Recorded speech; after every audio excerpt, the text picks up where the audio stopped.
അനുമോൾക്ക് അനീഷേട്ടൻ ഈ പറഞ്ഞതിന് ശേഷം സംസാരിക്കാൻ ആരും കിട്ടുന്നില്ല. അനുമോൾ അവിടെ ഇരുന്നിട്ട് നൂറയെ വിളിക്കുകയാണ്. നൂറയാണെങ്കിൽ ഭയങ്കര ബിൽഡപ്പ്.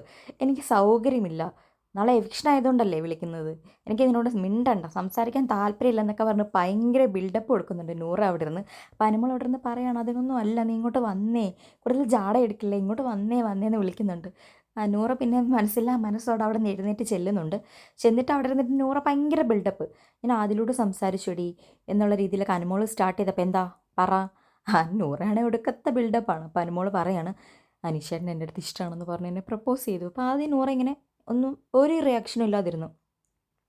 അപ്പോൾ അനുമോൾ ചോദിക്കുകയാണ്, നിനക്ക് എന്തൊരു റിയാക്ഷനും ഇല്ലാത്തേ, ശരിക്കും എന്നെ പ്രപ്പോസ് ചെയ്തിടി. അപ്പോൾ നൂറ് പറഞ്ഞ് ഞാനത് എക്സ്പെക്റ്റ് ചെയ്തിരുന്നു എന്നുള്ള രീതിയിലാണ് നൂറ സംസാരിച്ചത്. കാരണം അനീഷേട്ടൻ വന്നിരുന്ന മാറ്റങ്ങളൊക്കെ ഞാൻ നോക്കിയിരുന്നു, ഇതെപ്പോൾ അനീഷേട്ടൻ പറയും എന്ന് ഞാൻ നോക്കിക്കൊണ്ടിരിക്കുകയായിരുന്നു എന്നുള്ള രീതിയിലാണ് നൂറ പറയുന്നത്.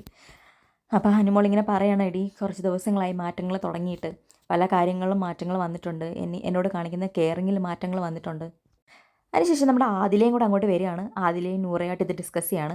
അതിൻ്റെ ഇടയ്ക്ക് വേറെ എന്തൊക്കെയോ പറയുമ്പോൾ അനുമോൾ പറയുന്നുണ്ട്, നീ വേറെ ഒന്നും മാറ്റി പറയില്ലേ, ഇത് തന്നെ പറഞ്ഞുകൊണ്ടിരിക്കുക, എന്തായാലും ഇത് എല്ലാവരും അറിയും, ലാലേട്ടൻ നാളെ വരുമ്പോൾ ഇതിനെക്കുറിച്ച് ചോദിക്കുകയും ചെയ്യും, അപ്പോൾ പിന്നെ നീ എന്ത് പറയും എന്നുള്ള രീതിയിലൊക്കെ ആദില നൂറ പറയുന്നുണ്ട്. നിങ്ങളാണ് ഈ സീസണിലെ പേളിഷ എന്നൊക്കെ പറഞ്ഞ് കളിയാക്കുന്നുണ്ട്. എന്തായാലും നൂറ പറഞ്ഞത് ഞാനിത് പ്രതീക്ഷിച്ചിരുന്നു, ഇത് ഇങ്ങനെ തന്നെയാണ് പോകുന്നതെന്നുള്ള രീതിയിൽ. കാരണം നൂറ മീൻസ് എന്താ മീൻ ചെയ്യുന്നത്, അനുമോൾ അനീഷേട്ടനെ കുറച്ച് ഓവറായിട്ട് മീൻസ് മിണ്ടുന്നൊക്കെ എടുക്കുന്നുണ്ടല്ലോ കഴിഞ്ഞ കുറച്ച് ദിവസങ്ങളായിട്ട്. അപ്പം അതാണ് നൂറ ഉദ്ദേശിച്ചത്. അപ്പം അതിൽ പറയാണ്, നിനക്കിത് കിട്ടേണ്ടത് തന്നെയായിരുന്നു മോളെ എന്നുള്ള രീതിയിൽ. എന്തായാലും നൂറ പറയുന്നുണ്ട്, ഇത് എനിക്ക് നേരത്തെ തോന്നിയിരുന്നു, അത് നിങ്ങളോട് ഞാൻ പറയാൻ വേണ്ടി ഇരുന്നതാണ്, പക്ഷേ ഞാൻ പറഞ്ഞിട്ട് അത് പുറത്ത് പോകണ്ടെന്ന് എനിക്ക് തോന്നി, അതുകൊണ്ടാണ് ഞാനത് പറയാതിരുന്നത്. എന്തായാലും നീ തന്നെ പുള്ളീൻ്റെ അടുത്ത് ഇത് പറഞ്ഞ് ക്ലാരിഫൈ ചെയ്യണം, ഞങ്ങളായിട്ടിത് പറയത്തില്ല എന്നാണ് നൂറയും അതിലേയും അനുമോളുടെ അടുത്ത് പറയുന്നത്.